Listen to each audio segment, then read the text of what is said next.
What's up, foodies? This blueberry lemon trifle is like no other. Soft cubes of cake, rich mascarpone cream, tangy lemon curd, and wild Newfoundland blueberries, all stacked into one tasty dessert.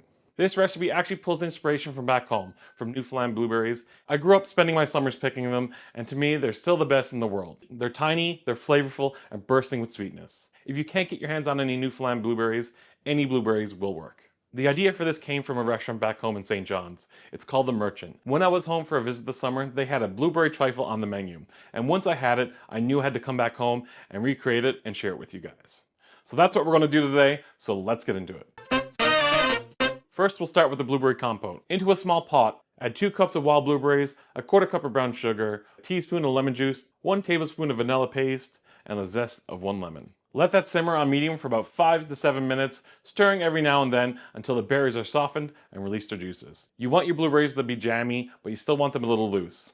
Then set it aside and let it cool completely. Next up, our lemon curd. In another small saucepan, whisk together 2 eggs, a 1/2 cup of sugar, a 1/4 cup of lemon juice, and the zest of 1 lemon. You want to keep your heat to a low to a medium. This part's very important. If the heat gets too high, you're going to have scrambled eggs instead of getting a smooth, silky curd. Use a rubber spatula and keeping it moving the whole time, scraping the bottom and the sides so nothing sticks. After 7 to 10 minutes, it'll thicken up and it should coat the back of a spoon. Now it may not look super thick, but it's going to thicken up more as it cools. Then pull it off the heat and whisk in 3 tablespoons of butter. The butter not only makes it silky, but it helps set it up nicely once it's cooled. Now here's a tip for a really silky curd. Strain it through a fine mesh strainer into a clean container. That way you catch any of the little bits of cooked eggs or lumps. Then press a piece of plastic wrap right onto the surface before chilling so it doesn't form a skin. Once it's cold, it'll be a lot thicker and ready to use. Now for our mascarpone cream, grab a mixing bowl and add together 1 cup of heavy cream, 1 cup of cold mascarpone, 1/3 cup of powdered sugar, and 1 tablespoon of vanilla paste. Mix until it's thick and smooth. You want it thick enough that you're able to create soft peaks. Make sure you don't overmix it or it might split. Then keep it in the fridge until you're ready to use. I personally like to put mine into a piping bag so it's easier to put into the trifle. Now comes the fun part, assembling our trifle. Take a store-bought or homemade vanilla loaf cake.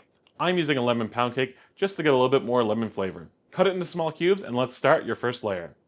In a nice dessert glass, add a generous scoop of blueberry compote, then add in some of your cubed cake, and then top it off with some mascarpone cream. If you're like me and have it in a piping bag, just go ahead and pipe it on in. Then add in a few spoonfuls of the lemon curd, then repeat these layers until you hit the top, finishing with a swirl of compote and maybe a little dollop of cream to make it pretty. Then cover it and pop it in the fridge for at least 2 hours, or overnight is even better. That's going to let all the flavors come together, and by the time you serve it, everything's going to be soaking into the cake and it's going to taste amazing. This one definitely takes me back home, and you don't have to stick with blueberries. This is the kind of dessert you can put your own spin on. Swap in some stewed rhubarb and strawberries, or even raspberries and peaches in the summer.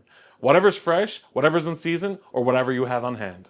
And if you make it, let me know in the comments below. I'd love to hear your version. And if you like this video, give a thumbs up, a subscribe down below, and until next time, foodie out.